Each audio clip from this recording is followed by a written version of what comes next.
Hello, I will be evaluating whether charter school governance protocols adequately considers the public's perception of how the public service education mission is being met by the charter school.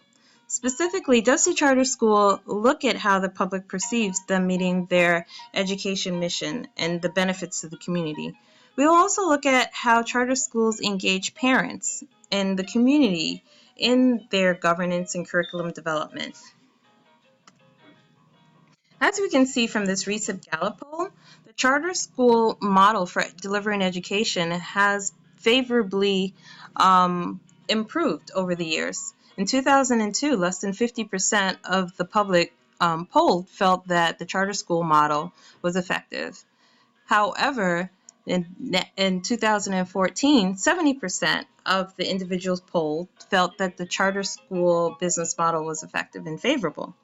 This meets with the societal factors that you see in the postmodern era, where individual needs and adaptability to individual needs is favored more. So the traditional district school one-size-fits-all education model is less favorable, and charter schools are more favorable. In exchange for the charter school's greater autonomy in terms of meeting regulations compared to a traditional district school, they propose that they can deliver better educational outcomes compared to traditional schools. However, that autonomy does not alleviate the charter school of their fiduciary responsibility to the citizenry, because public education is, after all, a very significant public service. So they still need to consider the public's perception of how the educational experience is being delivered, as well as those outcomes. However, our research has shown that the governance standards of a majority of charter schools, as well as priorities set by those charter school leaders, is more internally focused and not necessarily considering public perceptions. We believe that charter schools should collaborate more with parents and communities as a way of making sure that they are meeting that public service and serving the public interest most effectively in their communities. As we indicated, the charter school's responsibility to the public interest is conflicted when you consider the obligations of the organization versus the public interest.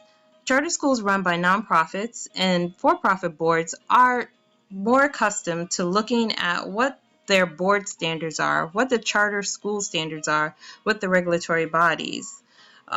This is typical of the fiduciary responsibility of a nonprofit. You are responding to your board needs and the needs of your donors. In this case, government organizations provide significant funding to charter schools and resources. However, the public interest obligation is just as important for charter schools. Charter schools have proposed that because they have less bureaucracy than their traditional district counterparts, they can provide a better experience and they can allow students to be more adaptable to the changing environment in the 21st century. Therefore, they should have some explicit protocols where they are seeking the feedback from the community and parents. Governance also helps when they are seeking that external feedback when you have specific community needs. For example, in a charter school district whereby there are significant immigrant populations, having an understanding of the cultural values and differences and nuances in that community helps better inform the teachers of how to deliver their curriculum and the educational needs. In addition, for example, using that same example, you might have some bilingual services that are needed in order to foster a better communication and consistency in message between the student, the parent, and the teacher. So seeking that external feedback in terms of what are those important support services for those students so that they can be better educated is critical. Charter schools are also funded by the government, and they are also sometimes located in the same space as public education district schools. So the public absolutely has a right to know how those funds are being used. Unfortunately, based on the research that we've seen, governance structures tend not to focus on the external factors. A comparison study of Midwestern districts and charter schools identified that there's less emphasis on listening to the public and responding to community input. The board feels that because they have the accountability standards that are as robust, they are meeting accountability needs because those were standards established by authorizing bodies, which are sometimes public institutions. Another study conducted by Carpenter and Peak, when they analyzed the priorities of charter school leaders, found that the standard setting and building community within the school were priorities for the leaders. And on the lower level of obligations was stakeholder engagement and building parent involvement in community outside the school. This is ironic because charter schools purport that they're more beneficial than district schools and that they can respond better to market needs. However, these leaders don't appear to place a priority on doing that. This inward focus can develop into a lack of trust and call into question the charter school's mission of providing a significant public service such as public education. It supports the perspective from some that charter schools are only concerned with their organizational expansion. More transparency is needed, as identified in a recent Annenberg Institute study, which indicated that only 10 states require parent representation. And as an example, the Pennsylvania charter school system routinely ignores right-to-know laws, despite the fact that they are legally bound to comply because they do receive significant public funds. We believe that the national sentiment is growing, however, for having more engagement with the public and with parents in particular, because the perspective that public education is more than just meeting an occupational skill objective. Public education intends to benefit the community by providing resources for social mobility and citizenship participation. Understanding what the social mobility needs are and those barriers will better inform curriculums. So it is incumbent upon these charter school organizations to seek out that feedback. Now, parent community engagement has started since the 1960s. However, there were bumps along the way. When this was first initiated in the 1960s, there wasn't adequate controls in place to mitigate conflicts of interest. So, for example, even though school governance shifted from the public government to community-led organizations, there were still significant members of the community that had significant influence and therefore influenced the process. So it made it less democratic. Over the years, there have been more improvements in mitigating conflicts of interest, but there are better practices in terms of engaging parents and communities that charter schools should be aware of. I provided an example of what not to do as a result of the One Newark charter initiative, as well as some better practices as identified by the New York City Children First Parent Academy initiative. With the One New York initiative, there was a promotion of charter schools by political stakeholders to the extent that the parents and the community felt that they were discriminating against district schools. There was inconsistency in political support for enforcement of laws as well as community safety. For example, when a district school identified that there were gang violence impacting the students' ability to perform, there was no response from local law enforcement. However, when the charter school contacted the similar individuals about a similar issue, that charter school located in the same building as the district school, there was immediate response. And also, the way in which the One Newark initiative was rolled out, it didn't provide for sufficient time for parents to comment on the standards. And also, according to the One Newark standards, when a failing school was closed, parents did not have sufficient lead time in terms of trying to find alternative education arrangements. This further led parents and communities to feel that there was discrimination against the district schools compared to the charter schools.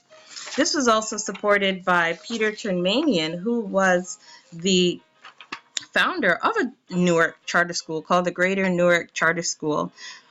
where he stated that reformers and politicians did not encourage closures of charter schools that failed at the same pace and didn't meet requirements. This was due to cronyism and political corruption.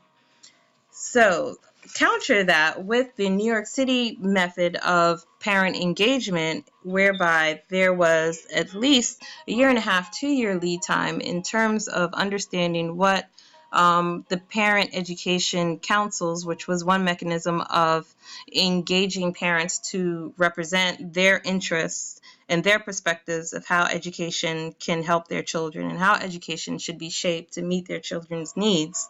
There was a democratic voting process to allow individuals to participate in those parent councils, as well as the Parent Academy, which provides feedback. Parents assert that teachers and administrators sometimes make assumptions based on their socioeconomic background in terms of what a parent capacity to understand their role in education is. For example, they assume that parents need to be told about the child's learning environment and sleeping patterns and study patterns, which they feel is condescending and doesn't support a collaborative learning environment.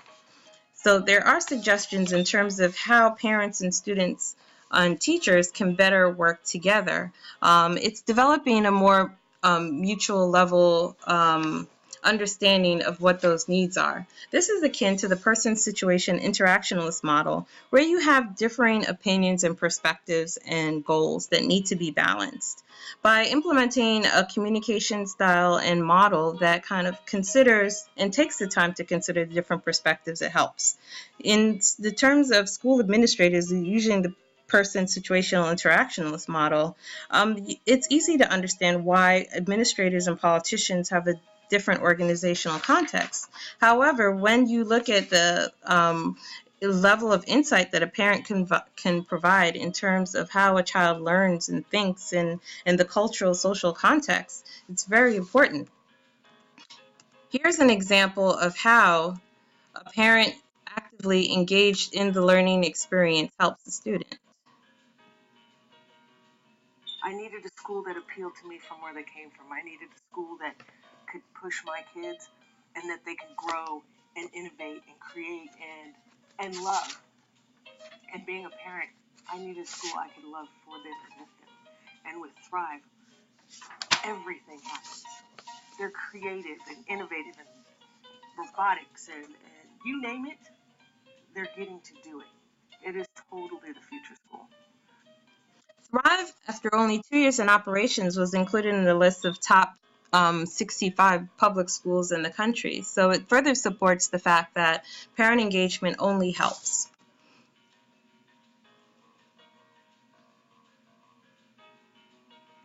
An example of how these communication mechanisms can be built, I provided my perspective on what would be a beneficial stakeholder feedback model. It still includes the significant measure of whether students are achieving, as well as satisfaction surveys and teacher evaluations, as well as the regulatory component of the school charters. That's included in the assessment of effectiveness. However, parent engagement is a more deliberate and explicit part of the stakeholder feedback process. And as a result, charter schools governance boards can then have discourse in terms of how all this feedback can be filtered. And a positive example is if parents and communities want to be more engaged and involved, and charter schools have limited resources, they can implement task force. They can employ the communities and parents in internships and life experience projects, as well as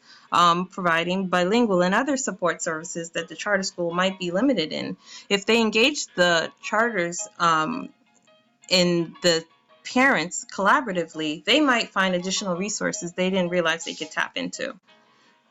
So in summary, looking at the New York City Children First Achievement Model, we see that trust is fundamental, and building that trust is based on better alignment of the internal and external perspectives and building protocols around that, how you deliver those services and how you seek that feedback and you develop that trust is very important. So utilizing that perspective and thinking of not just the static statistical objectives, but also using your moral compass, you